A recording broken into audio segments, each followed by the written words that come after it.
All right, good day, everyone, and welcome to this webinar on mobile device management. My name is Stefan Benar, CTO and co-founder of M3 Solution.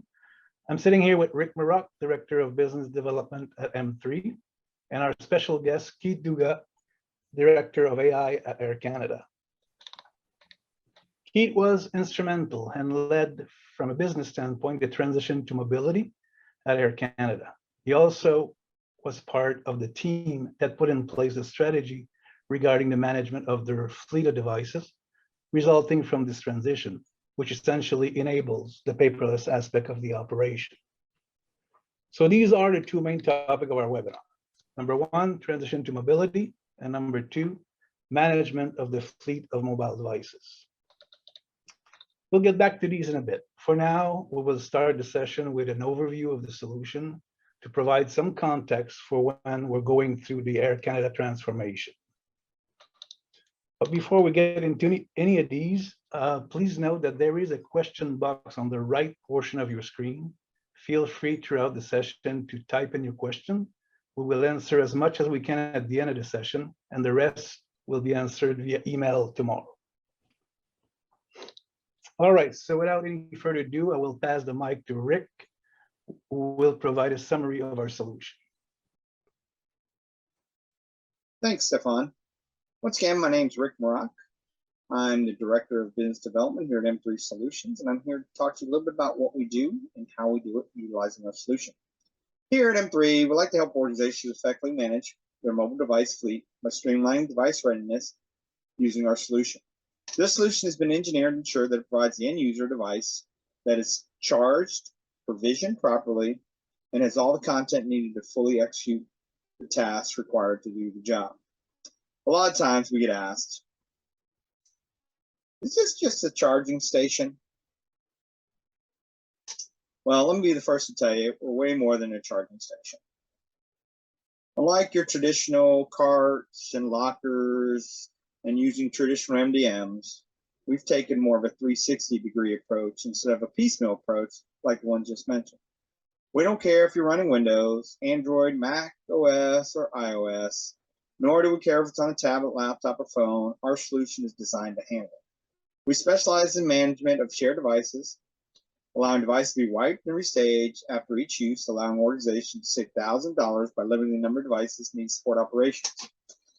A lot of times you'll see organizations go out and buy 1,000 devices for 1,000 users, and then expect those users to keep them updated, keep them charged, keep them provisioned, so forth and so on. And that really becomes a way of just chasing fires. Our approach is to put the power back within the organization and just make sure we deliver a tool to the end user that works. So our device is designed to handle and manage mixed fleets. And what I mean by that is you can have Mac and you can have Windows and you can have Android all operating underneath the same Kiosk solution with the different OSs. And then you can deploy it on a few devices, or you can deploy it across thousands of devices around the world. We do have a management dashboard that gives you an enterprise look, and it also gives you a very, very granular look all the way down to the kiosk. And if that's something you want to demo for, please send us an email and we can schedule something for you.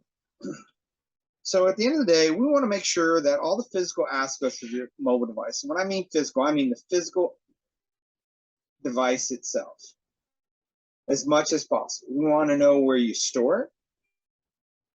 We want charging the device, security of the device, who checked it in, who checked it out, how the device is used and how much use is it getting.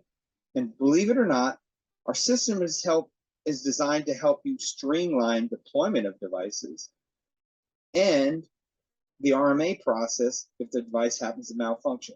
And all that can happen right from the touchscreen of the kiosk. See, the kiosk can hold devices in it. Say, for instance, you deployed the entire kiosk and you deployed, we'll just say 100 devices, but you didn't want them to use those devices for 30 days until you provided training. You can deploy the devices, they can run through their cycles of updates and patches and so forth while it's waiting there, and then on the day you're ready to deploy, click a switch and the device becomes readily available to all the users.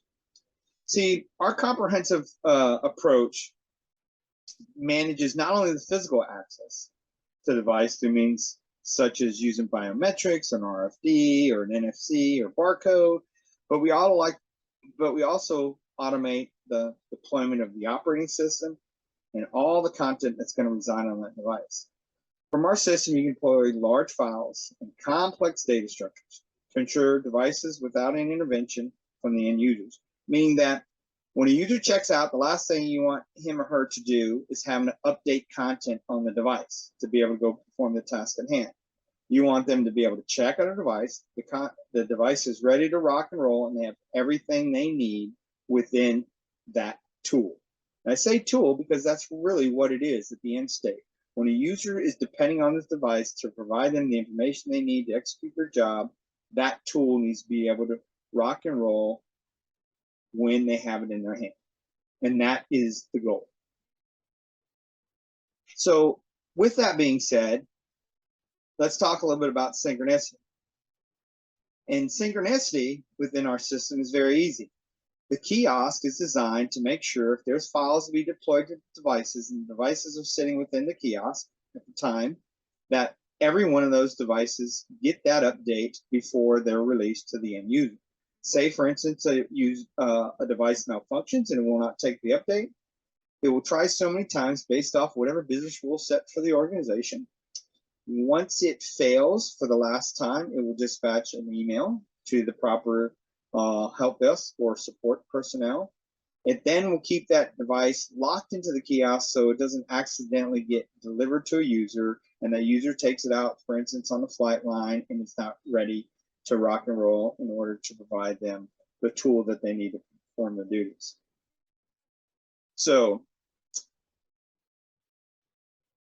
one of the other aspects of the kiosk is that you actually can move devices between kiosks. Say, for instance, hangar A and hangar B. Hangar A, the tech was over there but got called out to hangar B. That person literally can take the device that they have in hand, bring it out to one of the other hangars or to the line, utilize that device, and then bring it back to a different location and return it if need be. You can also allow that device to move between organizations, or I should say different content profile, and change the entire content on that device if you want to deploy it into a different location. And once again, we can get more in detail that at either the end of the presentation or we can set up a demo for it. Now, at the end of the day, we don't take away any of the standard features of your traditional MDM. We actually still allow those and still provide those. We just add all the other pieces needed for managing your mobile devices effectively and within a streamlined approach. We call this our cradle to grave solution. And meaning you unbox your device, you put it into the kiosk provisions it, loads it, delivers content to it, and makes it available to the end user without any configuration by any additional IT staff. And it's all done based off the content profile that was created one time for you, for those devices within that location.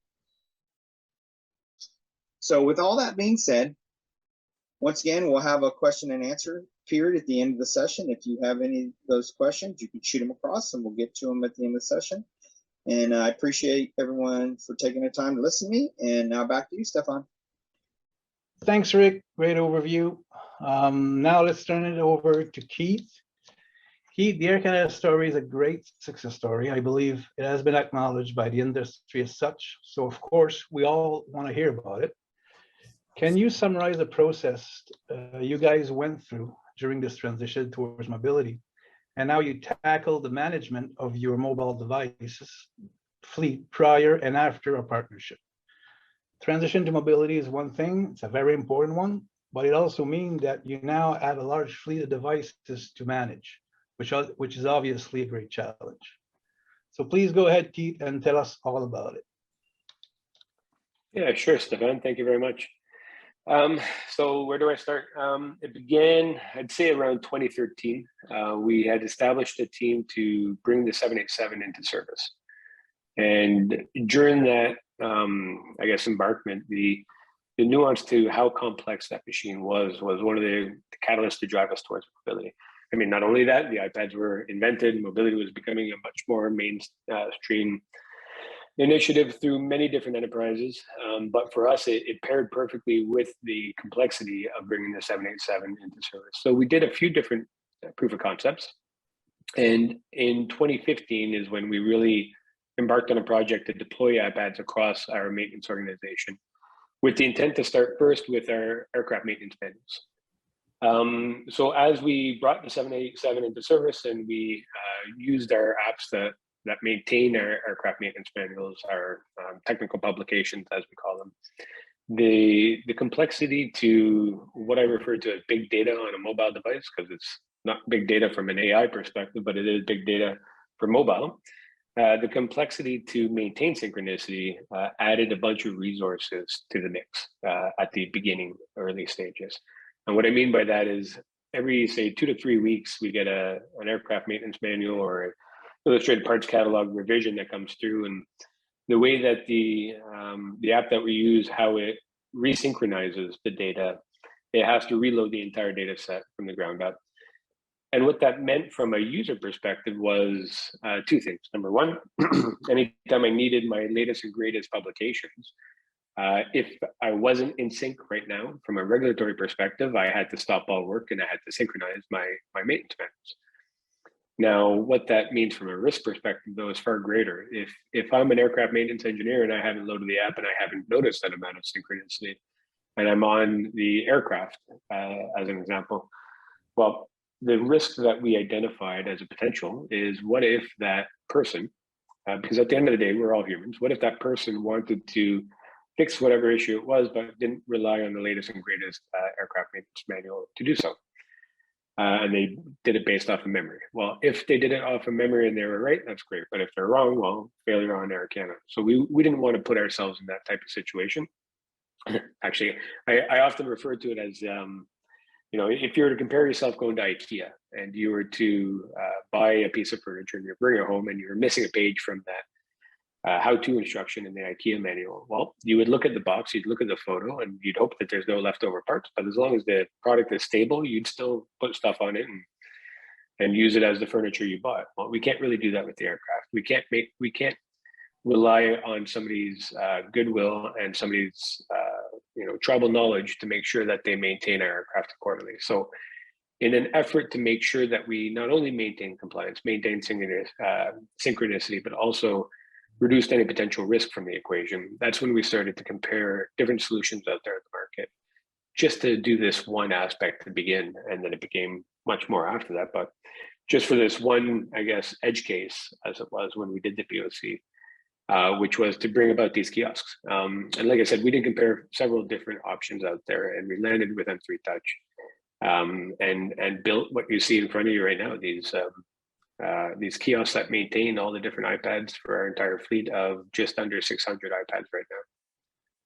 One of the core aspects behind updating our technical publications was the amount of time that it took to do so. So what we would do is every 2 to 3 weeks during the proof of concept phase, we would recall all the iPads, and then we would have our IT department sit around a desk and take about anywhere from 3 to 4 to 5 days to sideload all the documents through iTunes and manually recompile the manuals that are out of date with the ones that are now effective as of the date. And what that meant, that as we deployed at this time only 80 iPads during our proof of concept, was if we were to expand that exponentially, we would have to increase the amount of resources just to manually update these. And that's really where the benefits stepped into place with the support of the kiosk, is that we no longer had to size up an entire army of IT people to maintain synchronicity or put the onus on our employees to do so. We went with this automated device management solution from M3 Touch that I like to say automatically maintained synchronicity for us. It's the principle of having a shared device was a little difficult for our employees to accept. A lot of airlines have gone with personally handed out devices to their employees, but for us, maintaining synchronicity was core. It was the mix between an AMM and airworthiness directives that we just could not put the added risk on that we wouldn't have synchronicity on these devices. And we didn't want to go the route of putting a disclaimer to say, well, go back down into a desktop where you could access this online and the other solutions that our providers give us to see the latest and greatest. We wanted the latest and greatest on mobile. Otherwise, what's the purpose? So that really became one of the core benefits was twofold. It's number one, maintaining synchronicity, which I can't emphasize enough how well it does that. And then the other one being not having to produce an army of people to maintain synchronicity for you. And then I guess the third is the implied one, which is the reduction in any risk factor from a safety perspective. Let's go back in time for a moment, Keith. Before having these iPads deployed, how would your line maintenance technician or MRO mechanics would go about fixing or differing a defect? Yeah, absolutely. So MRO mechanics is one thing, or even just line maintenance in general. Maybe I'll focus first on line maintenance. So from a line maintenance perspective, and what I mean by line maintenance is you have an aircraft in operation that's running daily flights between two different origins and a destination, and then it goes off to the next origin. So in between those two flights is called a turn. So what we do with our wide body aircraft, as an example, it comes in through Montreal, Toronto, Vancouver, Calgary, wherever, and the aircraft sits for maybe anywhere from 45 minutes to 2 hours. That amount of time that it's on the ground for, we turn the aircraft, which means we go in, we inspect any of the open defects that might have occurred during the last phase of flight. We do any specific tasks that are related to our maintenance program, and in doing those two activities, we have to reference our aircraft maintenance manual, often our task cards that are contained within our technical publications. And the way we used to do this before mobile was we would go on board the aircraft, we would pull out a paper logbook, we would see the defect, we would go inspect the defect, we would then disembark the aircraft, go down into a ready room where there's a computer, we'd fire up the computer if it wasn't turned on. We would then go online, check our aircraft maintenance manuals or our task cards or our MAL, whatever it may be, and then we would print off paper, we would go back up into the aircraft, and we would defer the defect as per AMM reference, whatever. The only other alternative to that was, potentially at times, depending on the nature of the defect, is you could call somebody that could then run it up for you. But you're always constantly having to go based off the paperwork provided. And before mobile, it was paper, it was printed. The industry, a lot of people in the industry know this, but the maintenance aspect of the industry is very heavily paper-based. And you need that as your legal binding document to sign off and say, yeah, I did the task as per the aircraft maintenance manual specified me to do it. Yeah. So it really was a massive waste of time and effort just to get that when it's now on the person's personal mobile device. Keith, can you quantify the boost in efficiency mobility brought to your MRO organization? Yeah, so I guess it depends on the station. All stations are set up a little bit differently. But from a mobility perspective, with the various different apps, it differs per app, but to not have to disembark the aircraft, anywhere from a 10 to 30 minute savings of time, to being able to transact on board the aircraft for any defect that might have occurred. I mean, that's a time from having to write it down on paper to digitalizing and automating a bunch of the different features in there, which your kiosk does support us on that as well. And that's probably a time savings of, say, 5 minutes per transaction. So yeah, I guess anywhere from the ballpark of 50 to 30 minutes per turn. Potentially save us on human resources. Yeah. Keith, I'm curious about adoption. Human nature is typically averse to changes. Now there is a new tool, the iPad, that the maintenance technician must use as part of their day-to-day work. Can you comment on adoption then and how it evolves over time?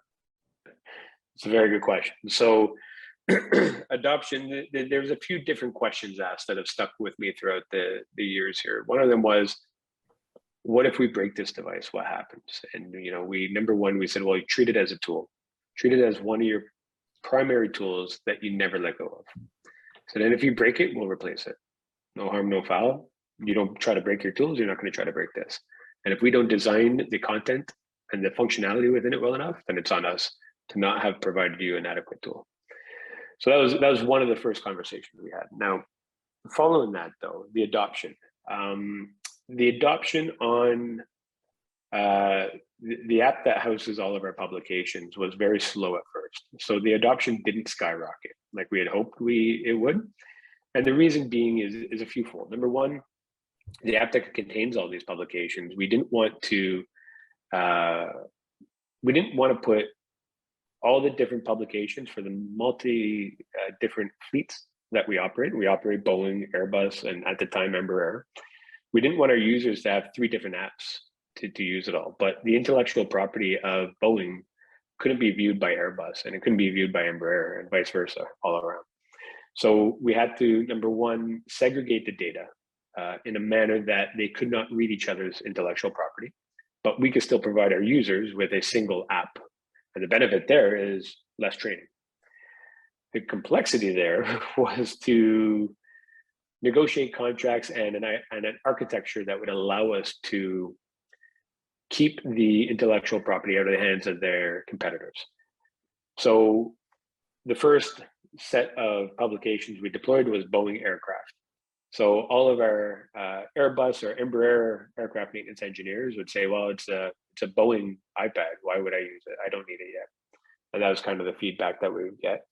Until it took us probably about eight months, maybe 10 months to finalize that negotiation between Boeing, Airbus, and Embraer to allow us to use a third party, along with M3 Touch, to house all the information in one app and segregate the actual data so that no 3 of the different competitors can see each other's intellectual property. So once that was achieved, we then put in the Airbus right away and then the Embraer after. And adoption skyrocketed.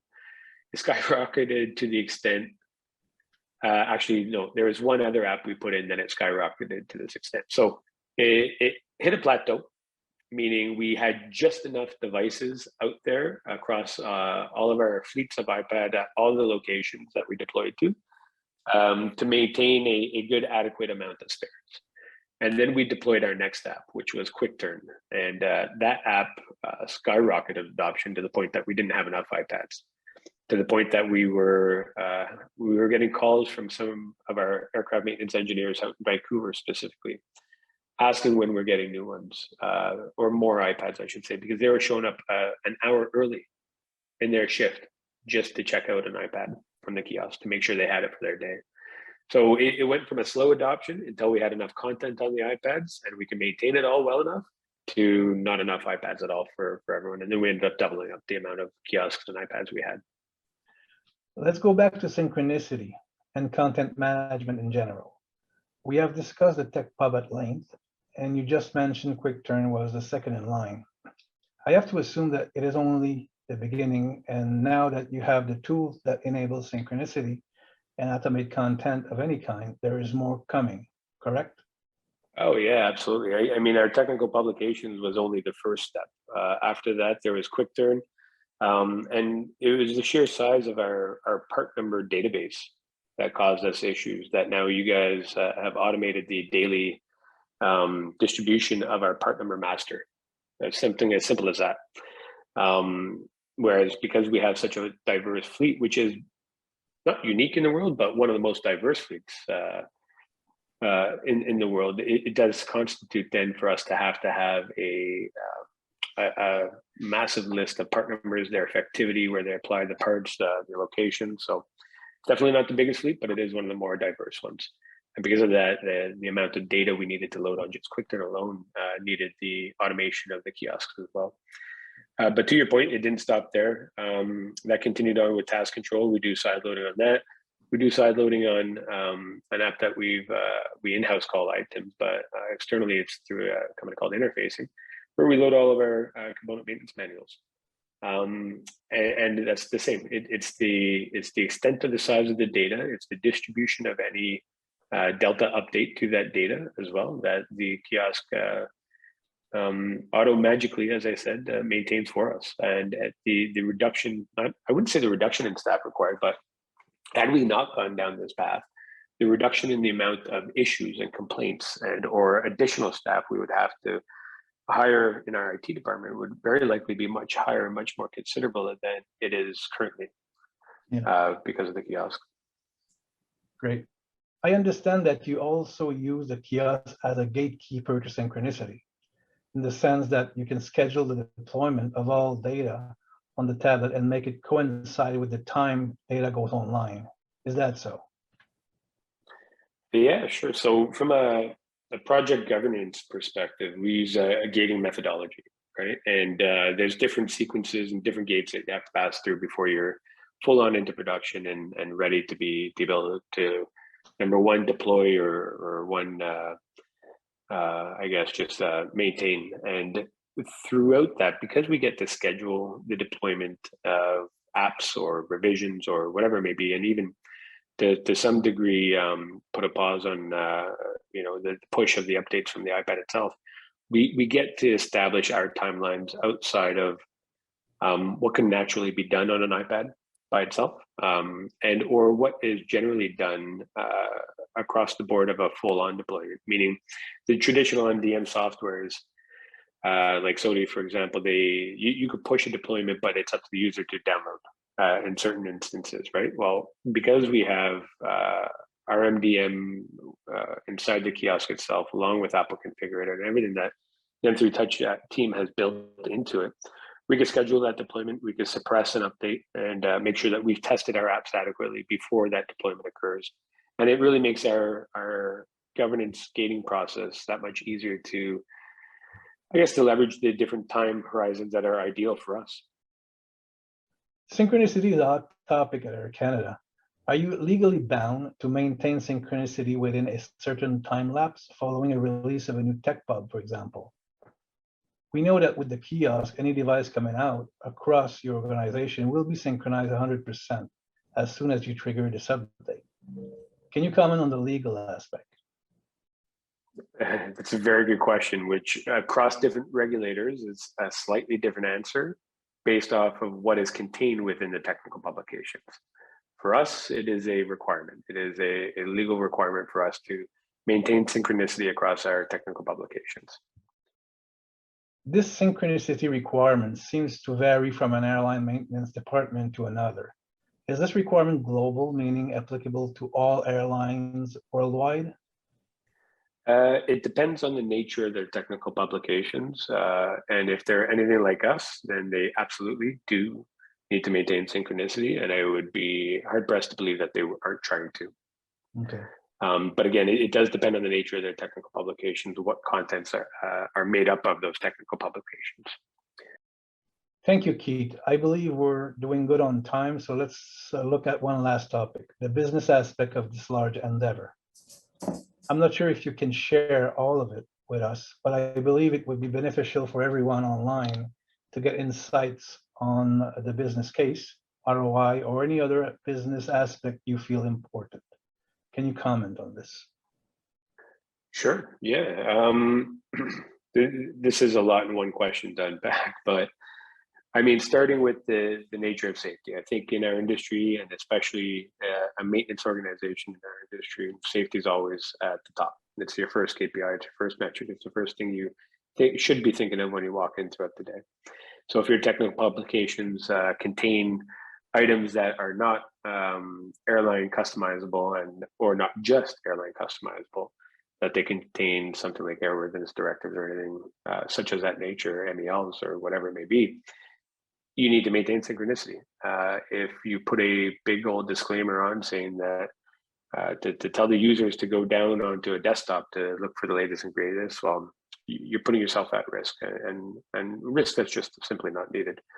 But beyond the safety aspect of it, if I was in our IT organization and I had to maintain a fleet of 600 iPads, or in some cases for our pilots or flight attendants, much more than that, and I had to revise or refresh the fleet of iPads every 3 years or so, or whatever timelines you guys do it on, the extent of the amount of work that's required to do that, to personal people, to individual homes, to get back the old asset, to make sure that you don't lose assets along the way, to be able to reach in from an MDM perspective and remote wipe an asset, or go even further, which the kiosk allows us to do because we're tied into Apple Configurator.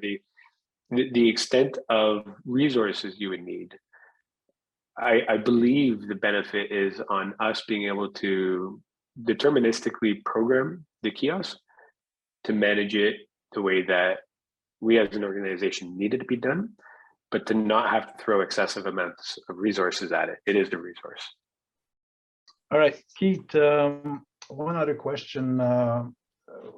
When you decided to go to mobility, obviously you had a choice. You could have just give all of your mechanic a device, but you decided to go a different way and to share a device among all of them. Can you explain the reasoning behind that? Yeah, sure. And that came as a pretty big pain point, because the original business case that was created for this was to give a personal device to every aircraft maintenance engineer and technician. And the nuance behind maintaining our technical publications and synchronicity, one of the complexities is, available bandwidth. There's something as simple as that.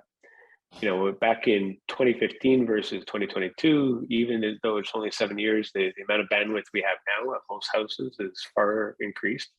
The amount of satellites in the sky has increased just to solve that gap as well. But at the time that we were sizing this, we knew some people were very likely in very remote areas, such as St. John's, Newfoundland, or north of St. John's, Newfoundland, or Halifax, or wherever it may be in remote destinations within even a major metropolis. Your bandwidth might be super, super low. And if we had to tell them that even if you had to maintain 6 gigabytes worth of data every time we told you it was being pushed, we couldn't rely on their network to do it. So, and then further to that, if you tell somebody to update on their own network, well, back then there was a lot of constraints over the amount of data that you could consume as an individual household. I think it's clear the pandemic's changed a lot of that, but at that time it hadn't yet.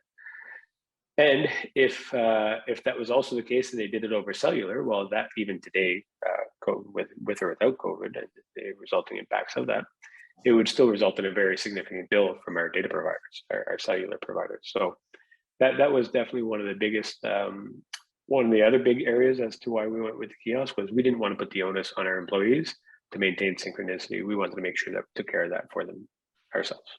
Yeah, because actually at the end of the day, these gentlemen are mechanics. They're not IT specialists, right? So they cannot necessarily update the apps all the time, update the OS, synchronize the data. Well, I would argue some of them are avionics engineers, so they certainly can, but not all of them. All right, good. Yeah.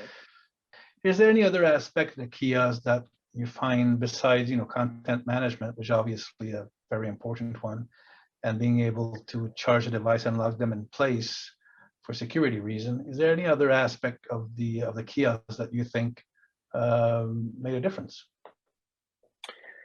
Yeah, actually, come to think of this too. So because we went with a shared model and because the kiosk manages the devices, we didn't want to have the same device constantly used by whichever aircraft maintenance engineer walked in first, right? So if you're walking in from the left-hand side, all the first ones would have been used. So the kiosk uses first in, first out principle to cycle through the iPads to make sure that they're all used within the same sort of amount of, I guess, minutes or hours on the device. And then apart from that, the survey. And what I mean by that is every single time the user brings the iPad back and inserts it back into the kiosk, they're presented with a survey. And some of the questions we ask is as simple as, did all the apps work? Is the device broken? And if the user selects, yeah, the device is broken, it would lock that iPad in place and wait for one of our administrators to come down and service that iPad, whether we have to pop it out and replace it or just do a bit of maintenance on it. So the kiosk actually acts as that sort of intermediary before somebody has to raise a ticket to say something broke. It actually allows the users to submit that feedback directly when they return the device. And if that happened at mid-shift, they didn't have to go home empty-handed, or they didn't have to wait a week to get a new one. They would just take the next iPad available in the same kiosk. Yeah, that makes sense. So on top of that too, one of the concerns we had originally was what happens when we do a device refresh? What if we go with, instead of the iPad Air, we go with the iPad Pro? Or what if we go with the iPad Mini? Do we have to go buy an entirely new kiosk? And that was quickly answered. Within the kiosk itself, there's little rails that keep it in place for the size of the case and the size of the iPad. that we want to bring into our fleet. So that became a non-issue really, really fast. All right, thank you guys very much. Thank you, Keith, for joining. Thank you, Rick.